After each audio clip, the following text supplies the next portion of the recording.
ஓம் சாய்ராம். நல்லது நினைப்போம், நல்லது நடக்கும். ஸ்ரீ சாய்நாத ஸ்ரவண மஞ்சரி. ஸ்ரீ கணேசாய நமக. எல்லாவற்றிற்கும் ஆதாரமானவனே, மயூரேச்சவரா, எல்லாவற்றிற்கும் சாட்சியாக விளங்குபவனே, கௌரியின் புதல்வனே, எண்ணங்களுக்கெல்லாம் அப்பாற்பட்டவனே, பெருத்த வயிறுடையவனே, ஸ்ரீ கணபதியே என்னை காத்தருள்வீர். நீ எல்லா பூதகணங்களுக்கும் முதல்வன், தலைவன். எனவே கணேசன் என அழைக்கப்படுகிறாய். நீ எல்லா சாஸ்திரங்களாலும் ஏற்றுக்கொள்ளப்பட்டவன். புனிதமான முகமுடைய பாலசந்திரனே, சாரதே, வாக்கின் தெய்வமே, நீ வாக்கிகளுக்கெல்லாம் தலைவி, உலகின் உயிரோட்டத்தின் காரணகர்த்தாவே, நீ படைப்பாளிகளின் இறைவி, நீ எப்போதும் இத்தேசத்தின் அணிகலன், எங்கும் நிறைந்து இருக்கும் எல்லையில்லாத சக்தியே, உலகின் தாயே, உன்னை வணங்குகிறேன். பூரண முழுமையான பரபிரம்மே, மகான்களுக்கு பிரியமானவனே, பண்டரிநாதன் உருவில் வெளிப்பட்ட அவதாரமே, நீ அன்பு கடவுள், எல்லையற்ற கருணையுள்ளம் கொண்டவனே, பாண்டுரங்கா நரகரி. பொம்மலாட்டக்காரன் தன் கையிலுள்ள கயிற்றால் பொம்மைகளை ஆட்டுவிப்பது போல் பிரபஞ்சம் எங்கும் நிறைந்து நின்று உலகை ஆட்டுவிக்கும் ஒரு பொம்மலாட்டக்காரன். உன் மெய்ப்பொருளை உய்த்துணர அறிவியல் ஏடுகளும் புனித நூல்களும் இன்னமும் முயன்று கொண்டுதான் இருக்கின்றன. மெத்த படித்தவர்களுக்கு நீ வெளிப்பட்டதே இல்லை. சக்கரபாணியே, அத்தகைய அறிவற்றவர்கள் வெறும் வார்த்தை ஜாலங்களிலேதான் சீக்குண்டவர்கள். மகான்கள் மட்டுமே உன்னை உணர்வார்கள். மற்றவர்கள் குழப்பமடைந்து உள்ளார்கள். உனக்கு பக்தியோடு கூடிய சாஷ்டாங்க நமஸ்காரத்தை செய்கிறேன். 5 முகங்கள் கொண்ட சங்கரனே, மனித மண்டை ஓடுகளாலான மாலை அணிந்தவனே, நீலகண்டனே, திகம்பர ஓங்கார வடிவானவனே, பசுபதியே, எல்லா நேரங்களிலும் எவருடைய உதடுகள் உன் பெயரை உச்சரிக்கிறதோ அவர்களது உலகியல் துன்பங்கள் உடனடியாக நீங்கிவிடும். ஜடாமுடியை தரித்த சிவனே, உன் நாமத்தின் சக்தி அத்தகையது. உன் பாதங்களை வணங்கி நான் சாயி புகழை கூறும் இந்த துதியை எழுதுகிறேன். இந்த அருள்பணி முழுமையடைய எனக்கு அருள்வாயாக. நீலகண்டா, ஆலகால விஷமுண்ட சிவனே. இப்போது அத்திரி மகரிஷியின் முதல்வரான தத்தாத்திரேயரையும் குலதெய்வமான இந்திரனையும் துக்காராமையும் எல்லா ஞானிகளையும் பக்தர்களையும் பணிகிறேன். சாய்நாதா, உனக்கு வெற்றி கிட்டட்டும். பாவிகளை கடை தேற்றும் கருணை உள்ளவரே, உங்கள் பாதங்களில் என் தலையை வைத்து இருத்தி வேண்டுகிறேன். உன் பாதுகாப்பை எனக்கு அருள்வாய். நீ முழுமையான பரபிரம்மம், ஆனந்தத்தின் இருப்பிடம். நீயே விஷ்ணு, மனிதர்களுள் தலை சிறந்தவர்.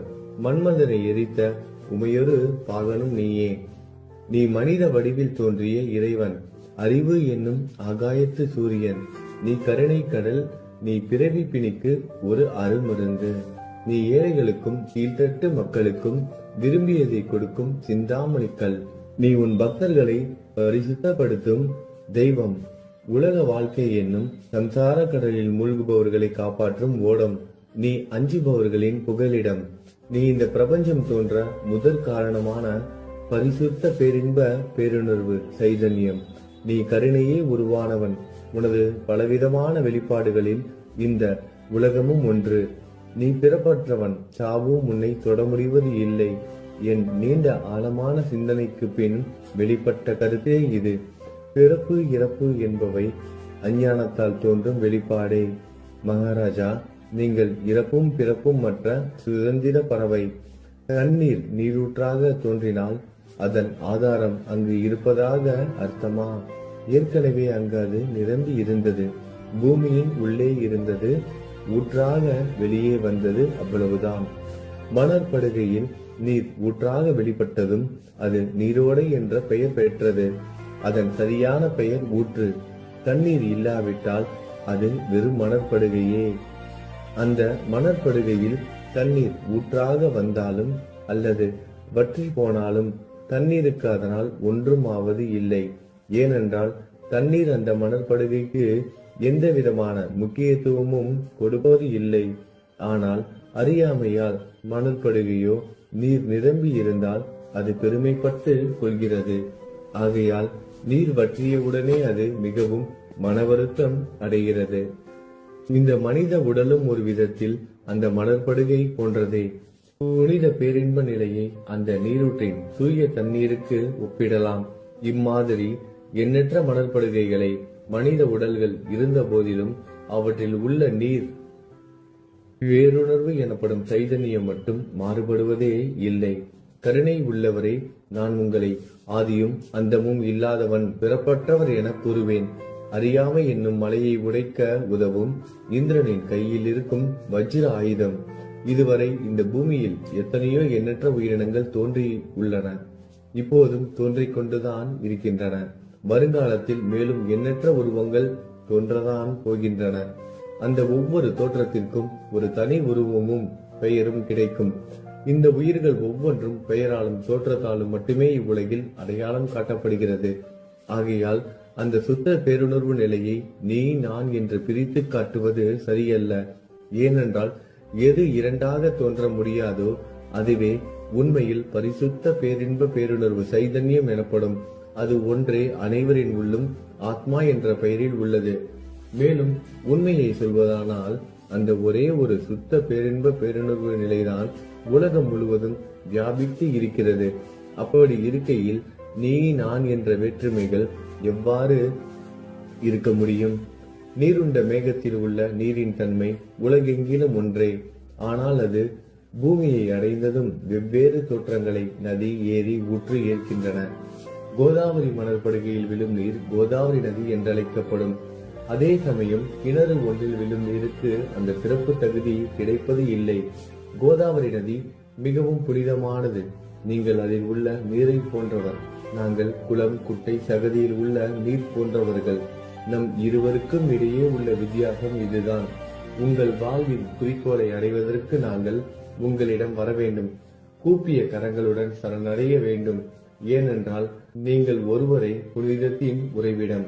புனிதமடைந்த கோதாவரி நதி மணற்பரப்பில் மழை நீர் பாயத் தொடங்கும் பொழுது அந்த நீர் புனித தன்மையை அடையும். அதை வெறும் தண்ணீராக மட்டும் கருதினால் அந்த தண்ணீர் தான் எல்லா இடங்களிலும் இருக்கிறது. கோதாவரி நதி தீரம் முழுவதும் புனிதமாக கருதப்பட்டது. பூமியின் அந்த மணற்பகுதி அதன் புனித தன்மையை நிர்ணயம் செய்கிறது. தான் பழகும் மக்களின் தன்மைக்கேற்ப மக்கள் குணம் மாறுபடுகிறது. புனித ஆத்மாக்களின் செருகையால் அவர்களுடன் சேருபவர்களின் ஆத்மா ஒளிவிட தொடங்குகிறது. இல்லாவிட்டால் அது மாசுபட்டே இருக்கும். நீருண்ட மேகத்தில் நின்று கீழே விழுந்த நீரின் புனித தன்மையை எந்த பூமியின் பகுதி மாற்றவில்லையோ அந்த பகுதியை சாஸ்திரம் அறிந்தவர்கள் கோதாவரி என்று கூறுகிறார்கள். மற்ற பகுதியில் விழுந்த நீர் அந்த பகுதியில் உள்ள மண்ணின் குணத்தை ஏற்றுக்கொண்டது, புனித தன்மையை இழந்தது. மேகத்தில் இருந்த பொழுது பரிசுத்தமாக இருந்த நீர் அசுத்தமாகவும் கசப்பாகவும் உப்பாகவும் மாறிவிட்டது.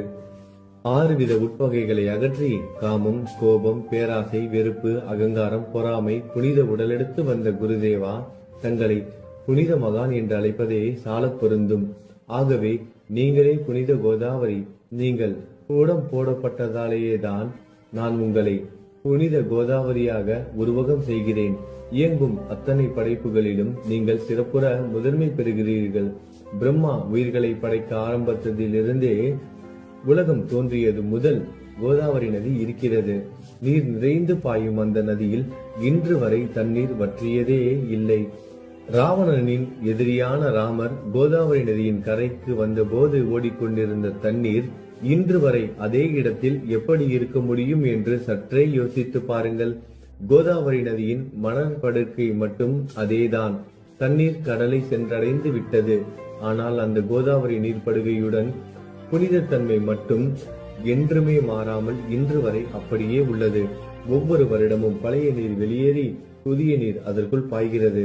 உங்களுக்கு தெரிந்த வாழ்க்கை நீதிதான் அது. ஒரு நூற்றாண்டை ஒரு ஆண்டாக கணக்கிட்டால் அந்த நூற்றாண்டில் தோன்றிய முனிவர்கள் பாயும் நீரை போன்றவர்கள். அவர்களில் மிகப்பெரிய மகான்கள் அந்த நீரில் தோன்றும் அலைகள் போன்றவர்கள். இந்த புனித கோதாவரி நதியில் முந்தைய நூற்றாண்டுகளில் சனாதர், சனதர், சனந்தனர் போன்ற மகான்கள் வெள்ளமாக தோன்றினார்கள். பிறகு நாரதர், தும்ரு, துருவன், பிரகலாதன், மகாபலி சக்கரவர்த்தி, சபரி, அங்கதன், வாயுகுமாரனான அனுமான், விதுரர், கோபர்களும் கோபியர்களும் வெள்ளமாக தோன்றினர். இவ்வாறு இன்று வரை கடந்த நூற்றாண்டுகள் ஒவ்வொன்றிலும் ஒன்றன் பின் ஒன்றாக மகான்களாகிய வெள்ளம் தோன்றியது. அவற்றை எல்லாம் என்னால் ஞாபகப்படுத்தி கூற முடியவில்லை. சாய்நாதா, இந்த நூற்றாண்டில் 19ஆம் நூற்றாண்டு புனித கோதாவரி நதியில் சந்தேகத்திற்கு இடமில்லாமல் நீங்கள் வெள்ளமாக பாய்ந்தீர்கள். எனவே உமது தெய்வீகமான பாதங்களை வணங்குகிறேன் மகாராஜா. நான் செய்யும் தவறுகளை உங்கள் கவனத்தில் வைத்துக் கொள்ள வேண்டாம் என மன்றாடி கேட்டுக்கொள்கிறேன். நான் ஒரு எளியவன், அறியாதவன், தீய குணங்கள் கொண்ட மிகப்பெரிய பாவி. என்னை புறம் தள்ளி விடாதீர்கள், கைவிட்டு விடாதீர்கள். மட்டமான உலோகத்தையும் தங்கமாக மாற்றும் சக்தி கொண்ட ரசவாத கல் இரும்பினுடைய இயற்கையான தன்மைகளை பொருட்படுத்துவது இல்லை. கோதாவரி நதி தன்னுள் கலக்கும் சிறு ஓடைகளை திருப்பி அனுப்புவது இல்லை. அநேக தீய குணங்களை என்னுள் கொண்டவன் நான். உங்களது கருணை மிகுந்த பார்வையால் அவற்றை சடுதியில் அழித்து விடுங்கள். இது மட்டும்தான் உங்கள் அடிமையான தாசனேவின் வேண்டுகோள். ரசவாத கல்லின் தொடர்பு ஏற்பட்டும் இரும்பின் இயற்கை தன்மைகள் அளிக்கப்படாவிட்டால் குருதேவா, அது ரசவாத கல்லின் பெருமைக்கு இழுக்கு அல்லவா? என்னை பாவியாகவே இருக்கும்படி விட்டு விடாதீர்கள். தங்களை குறைவாக மதிப்பிட்டுக் கொள்ளாதீர்கள். நீங்கள் ரசவாத கல், நான் இரும்பு. எனக்கு ஏற்படும் இழிவுகள் தங்களுக்கு ஏற்படும் இழிவுகள் அல்லவா? ஒரு குழந்தை தவறு செய்து கொண்டேதான் இருக்கிறது. ஆனால் அதற்காக தாயார் கோபமடைவது இல்லை. இதை தாங்கள் நினைவில் வைத்துக் கொண்டு எனக்கு உங்கள் அருள் ஆசிகளை தாருங்கள். சத்குரு சாய்நாதா, நீங்கள் எனது கல்பக விருட்சம், சம்சார கடலை கடக்க உதவும் கப்பல். சந்தேகத்திற்கு இடமின்றி நீங்கள் ஒருவர் மட்டுமே என்னை கடை தேற்ற முடியும். நீங்கள் எனக்கு காமதேனுவாகிய பசு. நீங்கள் சிந்தாமணிக்கல், ஞானவாணி சூரியன் தாங்கள். நீங்கள் நற்பண்புகளின் சுரங்கம், சொர்க்கத்திற்கு ஏறி செல்ல உதவும் ஏனி நீங்கள். புனித செயல்களின் நிறைகள் நிறைய கொண்டவரை, பரிசுத்தமானவரை, சாந்தி மற்றும் பேரின்பத்தின் மொத்த உருவமே, இரண்டாக இல்லாதவரை, வேறுபாடு இல்லாதவரை, அறிவு கடவுளே, குறைகளற்ற முழுமையான அறிவாக உருவெடுத்தவரே, மனிதர்களில் உன்னதமானவரே, சாந்தி மற்றும் மன்னிப்பதின் உறைவிடமே, பக்தர்களின் அடைக்கலமே, என்னை ஆசீர்வதியுங்கள், என்னை ஆசீர்வதியுங்கள். சத்குரு மச்சீந்திரநாதர். கலியுகம் ஆரம்பித்தவுடன் மகாவிஷ்ணுவால் உலகம் உய்ய அனுப்பப்பட்ட 9 நாதர்களில் ஒருவர் நீயே. சிவன் நெற்றிக்கண்ணை திறந்தவுடன் அந்த அக்னியில் தோன்றிய மகாத்மா ஜாலந்தரும் நீயே. நீங்கள் மகாராஷ்டிராவில் தோன்றி பக்தி மார்க்கத்தை பரப்பிய ஞானிகள் நிவர்த்திநாதர், ஞானேஸ்வரர், கபீர்தாசர், ஷேக் முகமது, ஏகநாதர். நீங்கள் போதவா தத்தகுருவின் குரு நீங்களே. பண்டரிநாதரின் அடியவர் சாவதா மாலி. நீங்கள் உண்மையில் ஆஞ்சநேயரின் மறு அவதாரம் ராமதாசர். நீங்கள் மகாராஷ்டிர ஞானி பாண்டுரங்கன் மீது அபகங்கள் என்னும் கீர்த்தனை நிறைய இயற்றிய துகாராம். சாயிநாதா, நீங்கள் முஸ்லிம் ஞானி ராம பக்தர். நீங்கள் தத்தாத்திரேயரின் மறு அவதாரம் மாணிக் பிரபு. உங்களது இன்றைய அவதாரம் தோற்றம் மற்றும் உங்களுடைய எண்ணற்ற தன்மைகளை புரிந்து கொள்ள உண்மையில் கடினமாக இருக்கிறது. உங்களது ஜாதி குலம் பற்றிய எதையும் நீங்கள் எவருக்கும் வெளிப்படுத்தியது இல்லை. சிலர் உங்களை முஸ்லீம் என்கிறார்கள், சிலர் உங்களை பிராமணர் என்கிறார்கள். கிருஷ்ணரை போன்று எண்ணற்ற தெய்வீக லீலைகளை செய்வதெல்லாம் உங்களுக்கு ஒரு விளையாட்டு. கிருஷ்ண பரமாத்மாவை பார்த்து உயிர்த்துணர்ந்த பல்வேறு மக்கள் பலவிதமான பெயர்களிட்டு அவரை அழைத்தனர். சிலர் அவரை யது குலத்தின் அணிகலன் என்றார்கள். சிலர் அவரை மாடுகள் மேய்க்கும் இடையன் என்றனர். யசோதை அவரை பச்சிலம் குழந்தை என்றாள். கிருஷ்ணனின் மாமனாகிய கம்சன் அவரை மகா காலன், உயிரை குடிக்கும் யமன் என்றான். அர்ஜுனன் அவரை எங்கும் நீக்கமர நிறைந்துள்ளவர் என்றான். அவ்வாறே குருநாதா, ஒவ்வொரு மனிதனின் மனநிலைக்கு ஏற்ப, அவரவர் எண்ணங்களுக்கு ஏற்ப உங்களுக்கு பெயர்களை சூட்டினார்கள். மசூதி நீங்கள் வாழும் இருப்பிடம். உங்கள் காதுகள் குத்தப்படவில்லை. இந்து மத வழக்கப்படி காதுகள் குத்தப்பட வேண்டும். பாத்தியா ஓதுவதை பார்த்து நீங்கள் முஸ்லிம் என்று கூறுவது பொருத்தமானதே. கருணாமூர்த்தியே, அதேபோல் நீங்கள் அக்னியை வழிபடுவதை பார்த்து நீங்கள் ஒரு இந்து என்று முடிவு செய்யப்பட்டது. இந்த வெளிப்புற வித்தியாசங்களை வீண் விவாதம் செய்யும் எண்ணம் கொண்டவர்களே விரும்புவார்கள். உண்மையான ஞானத்தில் ஆர்வம் கொண்டவர்கள் இந்த வெளிப்புற வேறுபாடுகளுக்கு முக்கியத்துவம் தரமாட்டார்கள். நீங்கள் பிரம்மத்தின் நிலையில் இருக்கிறீர்கள். ஜாதி குலம் போன்றவை உங்களுக்கு முக்கியமில்லை. நீங்கள் எல்லோருக்கும் மேலான உயர்ந்த குருவாகவும் இந்த பிரபஞ்சத்தை படைத்தவராகவும் இருக்கிறீர்கள். முஸ்லிம் இந்துக்களுக்கிடையே பகைமை உணர்வு ஏற்பட்டதால் அவர்களுக்கிடையே இணக்கமான உறவையும் ஒற்றுமையையும் ஏற்படுத்துவதற்காகவே நீங்கள் மசூதியில் அமர்ந்து அக்னி வழிபாட்டை நடத்தி உங்கள் லீலைகளை பக்தர்களுக்கு காட்டினீர்கள். நீங்கள் ஜாதி மதங்களுக்கு அப்பாற்பட்டவர். நீங்கள் பிரம்மமே. உண்மையில் அதுவே நீங்கள் உண்மையில் எண்ணங்களுக்கும் அப்பாற்பட்டவர். உங்களை பற்றிய வாத பிரதிவாதங்கள், ஊகங்கள், ஆதாரம் இல்லாத கருத்துக்கள் நடமாடும் இடத்தில் என் வார்த்தைகளுக்கு முக்கியத்துவம் எப்படி கிடைக்கும்? ஆனால் உங்களை பார்க்கும் பொழுது என்னால் மௌனமாக இருக்க முடியவில்லை. வார்த்தைகளால் போற்றுதலே உலக வழக்கில் உள்ள ஒரே வழக்கம். ஆகையினால் உங்கள் அருளாசியுடன் வார்த்தைகளால் எப்படியெல்லாம் போற்ற முடியுமோ அவ்வண்ணமே போற்றி புகழ்கிறேன். கடவுளின் நிலையை விட மகான்களின் நிலை வேறுபட்டு மிக உயர்ந்ததாகவும் இருக்கும். மகான்களின் அருகில் நான் எனது போன்ற எண்ணங்களுக்கு இடமே இல்லை. கடவுளை வெறுத்ததால் இரணியகசிபுவும் ராவணனும் கொல்லப்பட்டனர். மகான்கள் கைகளால் இத்தகைய துசம்பவங்கள் ஏற்பட்டதே இல்லை. அரசன் கோபிசந்தன் முனிவர் ஜாலந்தரை சாணக்குவியலுக்குள் புதைத்தான். ஆனால் அந்த நிலையிலும் அரசரின் அந்த செயலுக்காக அந்த முனிவர் வருத்தப்படவே இல்லை. அரசரின் அந்த செயலுக்கு நேர்மாறாக அந்த அரசனை சம்சார சூழலில் இருந்து விடுவித்து அவனை முக்தியடைய செய்தார். மகான்களின் சக்தி இப்படிப்பட்டதே. அவற்றை விவரித்து கூற முடியாது. மகான்கள் சூரியனை போன்றவர்கள். அவர்கள் கருணை ஒளிவிட்டு பிரகாசிக்க கூடியது. மகான்கள் சந்திரனை போல் இதயத்திற்கு ஆறுதல் கொடுப்பவர்கள். சந்திரனின் மேன்மையான ஒளிக்கதிர்கள் போல் அவர்களது அருள் ஒளி வீசும். மகான்கள் இதமளிக்கும் கஸ்தூரி போன்றவர்கள். அவர்கள் அருள் அதன் நறுமணம் போன்றது. மகான்கள் சாறு நிரம்பிய கரும்பு போன்றவர்கள். அவர்களின் அருள் அந்த கரும்பு சாற்றினை போல் இனிப்பானது. நிச்சயமாக மகான்கள் நல்லவர்களிடமும் தீயவர்களிடமும் ஒரே விதமாக நடந்து கொள்கின்றனர். அதற்கும் மேலாக பாவிகளிடம் அவர்கள் காட்டும் அன்பு அளவிட முடியாதது. கோதாவரி நதியில் அழுக்கடைந்த துணிகளை சுத்தம் செய்யப்பட வேண்டி வருகின்றன. சுத்தமான துணிகள் கோதாவரி நதியை நின்று வெகு தூரத்தில் பெட்டியிலேயே தங்கிவிடுகின்றன. பெட்டியில் வைக்கப்பட்டிருந்த அந்த துணியும் ஒரே ஒரு முறை கோதாவரி மணற்படுகைக்கு நன்றாக துவைப்பதற்காக வந்ததுதான். இந்த ஊமையில் பெட்டிதான் வைகுண்டம். நீங்களே கோதாவரி. கோதாவரி நதிக்கரையே நம்பிக்கை. எல்லா உயிரினங்களும் துணிகள். 6 விதமான மன விகாரங்களே அவற்றை பற்றியுள்ள அழுக்கு. அவை காமம், கோபம், கஞ்சத்தனம், மதம், பொறாமை, மோகம் என்பவையே. தங்கள் பாதார விந்தங்களை வணங்குவதை கோதாவரியில் செய்யப்படும் புனித குளியல் எல்லா பாவங்களையும் மன அழுக்குகள் போக்கி சமத்தரே எங்களை சுத்தப்படுத்தும். சம்சார வாழ்க்கையில் உழலும் மக்களாகிய நாங்கள் மேலும் மேலும் பாவம் செய்கிறவர்களாக இருக்கிறோம். எனவே மகான்களின் தரிசனம் பெறுவதற்கு நாங்கள் தகுதியுடையவர்கள் ஆகிறோம். கோதாவரி நதியில் தண்ணீர் நிரம்பி உள்ளது. படித்துறையில் துவைப்பதற்காக துணிகள் வருகின்றன. அவை துவைக்கப்பட்டு சுத்தப்படுத்தப்படாவிட்டால் அது கோதாவரி நதிக்கல்லவா இலக்கை தேடி தரும். நீங்கள் அடர்ந்த இலைகளுடன் கூடிய நிழலையும் குளிர்ச்சியையும் தரும் மரம். உண்மையில் நாங்கள் வழிபோக்கர்கள். எங்களை 3 வித துக்கங்கள், இயற்கை இடர்பாடுகளால் வரும் துன்பங்கள், நமது உடலுக்கு வரும் நோய் நொடிகள், அஞ்ஞானத்தால் நிரம்பிவிடும் பாவ மூட்டை எனப்படுவையில் சுட்டரிக்கின்றன.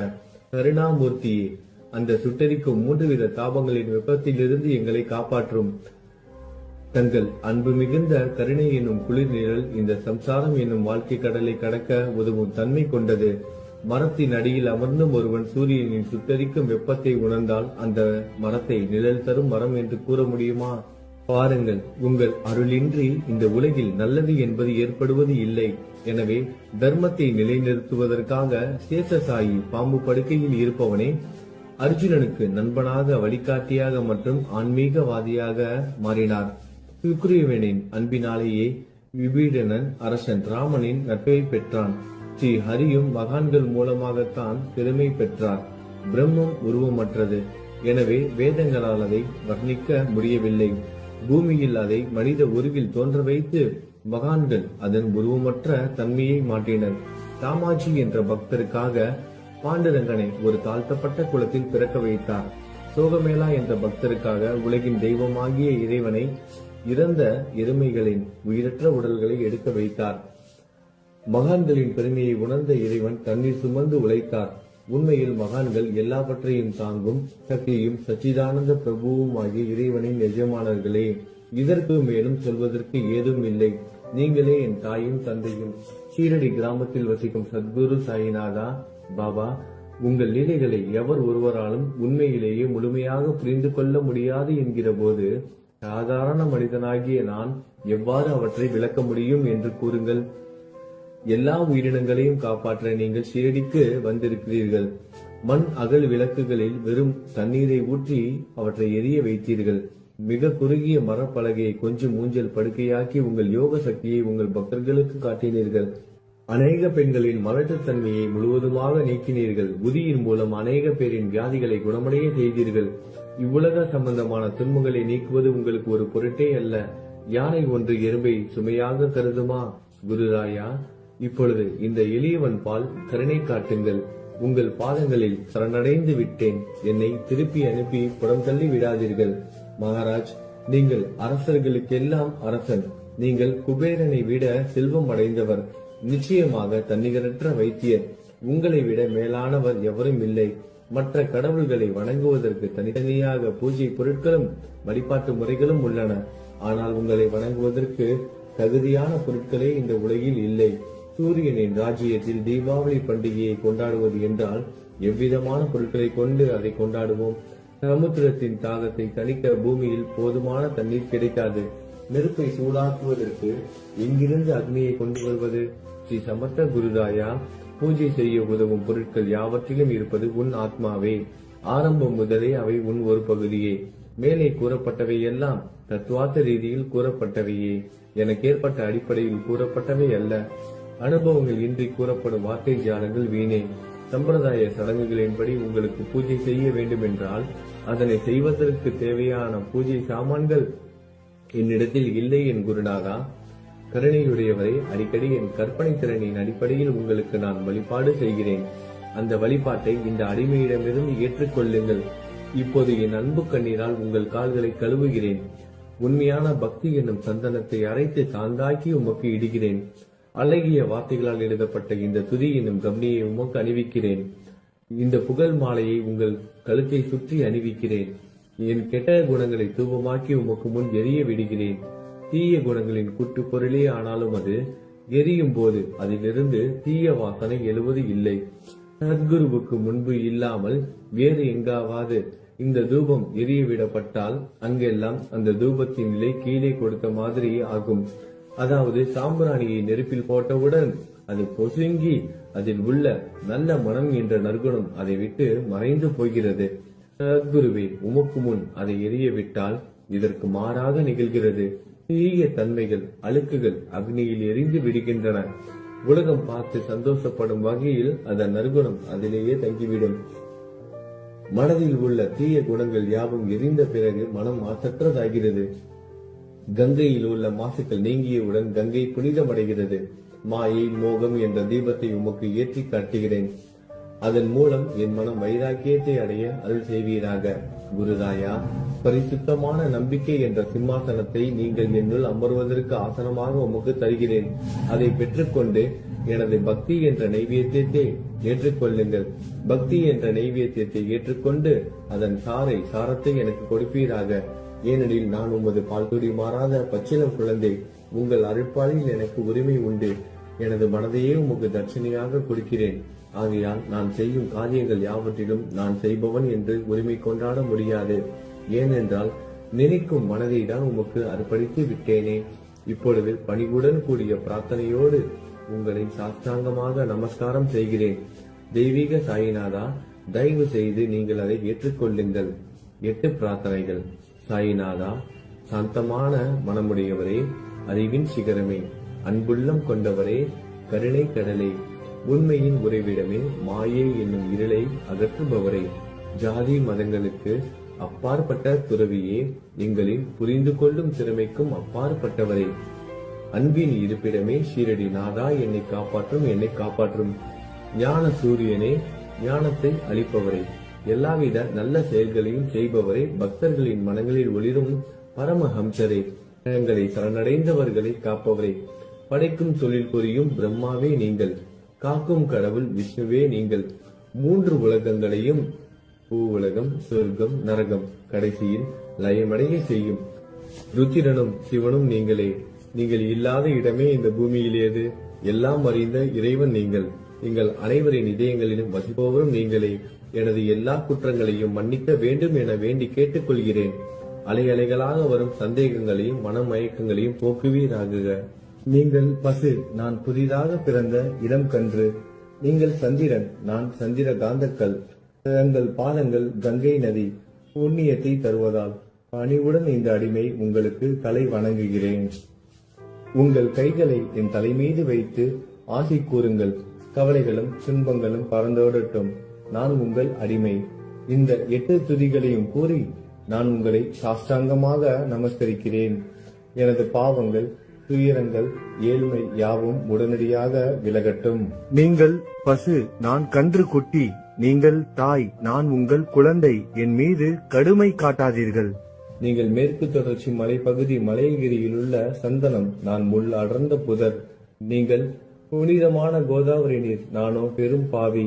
குருநாதா, உங்கள் தரிசனம் கிடைத்த பிறகும் என்னிடம் உள்ள கெட்ட குணங்கள் என்ற அழுக்கு என் மனதிலேயே தங்கி இருக்குமானால் உங்களை சந்தனம் என்று யார் கூறுவார்கள்?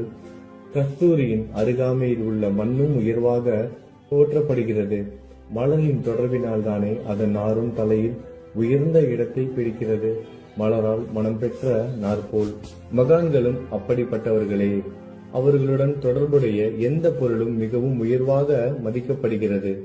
சிவபெருமான் விபூதி, லங்கோடு, நந்தி ஆகியவற்றை ஏற்றுக்கொண்டதால் 8 திக்குகளிலும் அந்த பொருட்கள் புகழப் பெறுகின்றன. இடையர்களை மகிழ்விப்பதற்காக யமுனை நதிக்கரையில் உள்ள பிருந்தாவனத்தில் உலகிற்கெல்லாம் இறைவன் சகிகாலா உரியடி விளையாட்டு என்ற விளையாட்டை விளையாடினான்.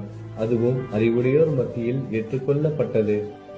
ஆகவே நான் பாவியான போதிலும் உங்கள் சேவையில் ஈடுபட்டு உள்ளேன். குருநாதரே, என் நிலைமையை பற்றி உம்மனதில் எண்ணி பாரும். குருநாதா, லௌகீக உலகிலோ அல்லது ஆன்மீக வழியிலோ எந்த விஷயங்கள் எல்லாம் எனக்கு சந்தோஷத்தை கொடுக்கும் என என் மனம் சந்தேகம் இல்லாமல் நம்புகிறதோ அவற்றை எல்லாம் நீங்கள் எனக்கு அளித்தருள வேண்டும்.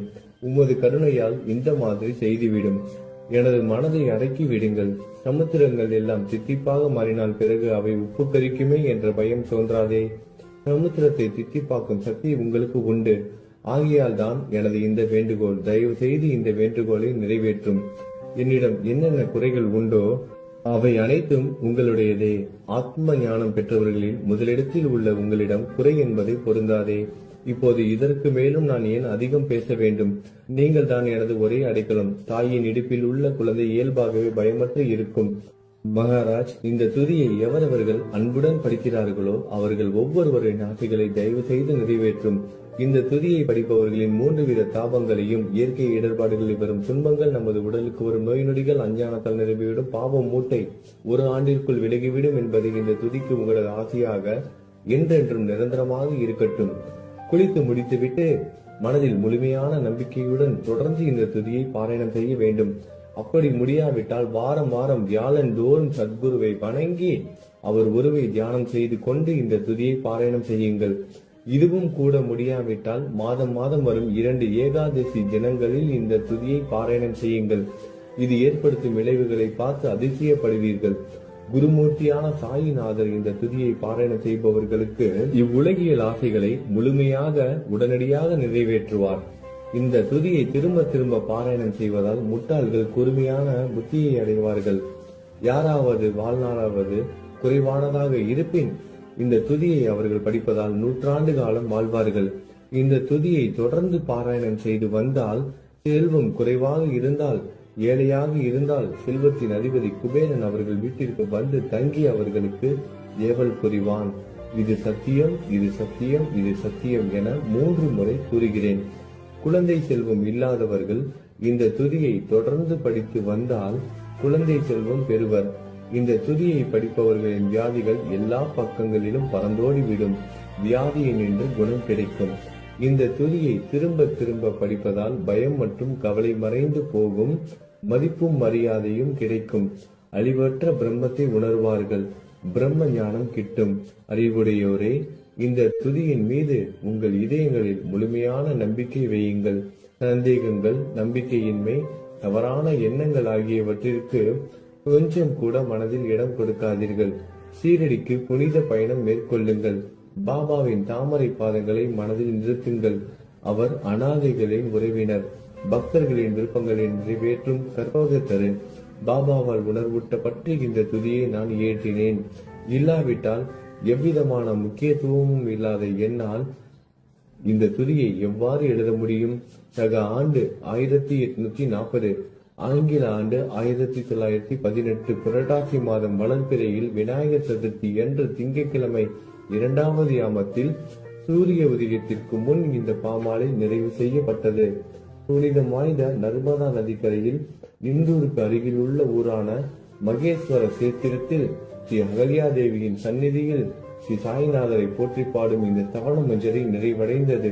மகேஸ்வரம் என்ற புனித ஸ்தலத்தில் இந்த துதி நிறைவடைந்தது. ஸ்ரீ சாய்நாதர் என் மனதிற்குள் புகுந்து இந்த துதியின் ஒவ்வொரு வார்த்தையையும் என்னை கூற வைத்தார். எனது சீடன் தாமோதரன் இதை நான் கூற கூற எழுதினான்.